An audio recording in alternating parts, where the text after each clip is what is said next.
Today, we're diving into a topic that's both really important and, let's be honest, pretty sensitive.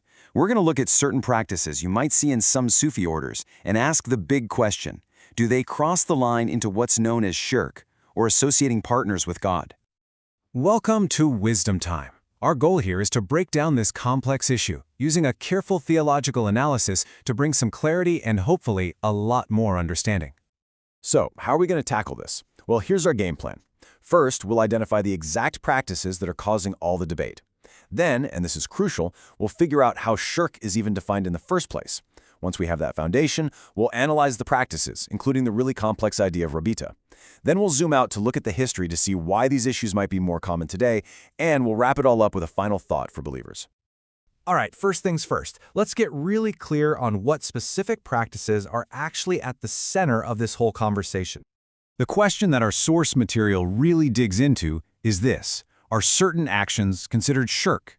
We're talking about things like repenting in the physical presence of a spiritual guide, or a shaykh, or maybe holding a string to feel a symbolic connection, or even visualizing that guide during your prayer. This is really the core of what we need to unpack. But hold on.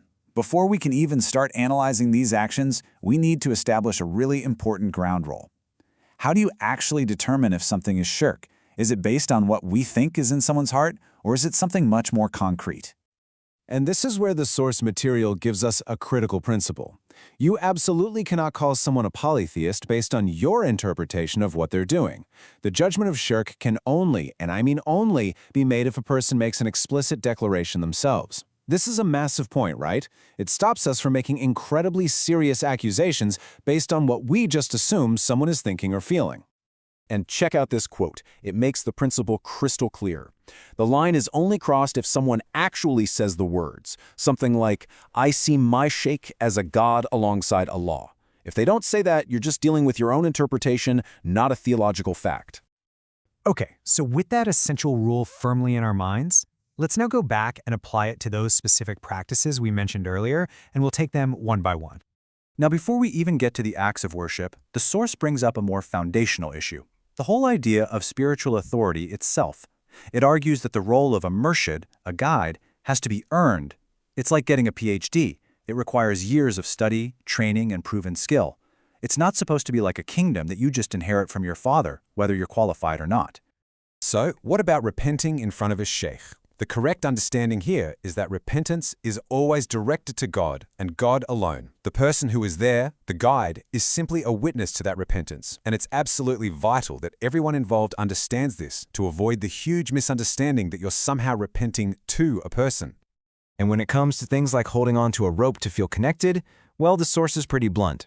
It says that kind of stuff has absolutely no basis in religion or, frankly, in logic.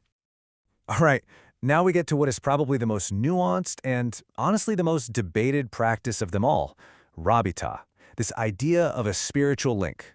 What exactly is it, and is it a good thing or a bad thing? So, what is Rabita?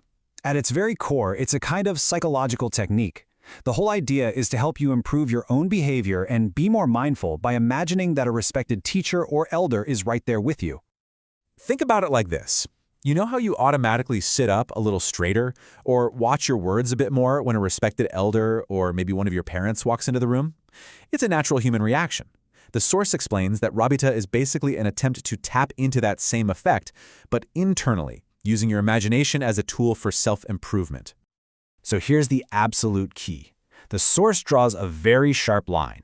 If Rabita is used as a mental tool to help you clean up your act in your daily life, then hey, it might have some benefit.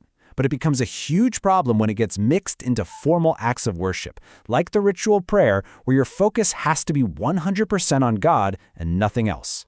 So if the goal is just to have more focus and a sense of seriousness in your prayer, the source suggests a much more direct and widely accepted method.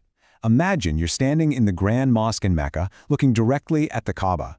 That is a powerful visualization that gets the job done without ever bringing the image of another person into your act of worship. Okay, we've just waded through some pretty deep theological waters. Before we switch gears and look at the history behind all of this, if you're finding this explainer useful for making sense of these complex ideas, please take a second to subscribe to our channel, like the video, and hit that notification bell so you won't miss what's coming next.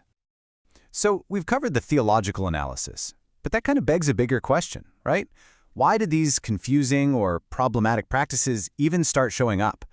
To understand that, we actually have to take a step back and look at the history. According to the source, the 20th century was a massive turning point. Before then, you had these established, authentic chains of spiritual transmission. They're called silsile, where knowledge was passed down to a qualified successor. But in the 20th century, that system experienced a major disruption. So why did these chains break? Well, the main reason given is that many of the great masters just looked around and couldn't find anyone they felt was truly qualified, spiritually and intellectually, to carry the torch. And in that vacuum, their sons or relatives or even senior followers just kept the organizations running, some with very good intentions, just wanting to help people, and others, well, maybe for more worldly reasons. And that historical context leads us straight to our final and maybe most practical point from the source material, a really important piece of advice for anyone trying to navigate their faith today. The bottom line is a call for discernment, for being cautious. Because so many of these authentic, historical chains of knowledge have been broken, believers today have to be extra careful. You really have to approach claims of spiritual authority with both knowledge and a critical mind. And all of this leaves us with one last crucial question to think about. In a world where so many of the traditional lines of authority are disrupted, what becomes the most important standard we can use to evaluate claims of spiritual guidance and make sure our own path is a sound one?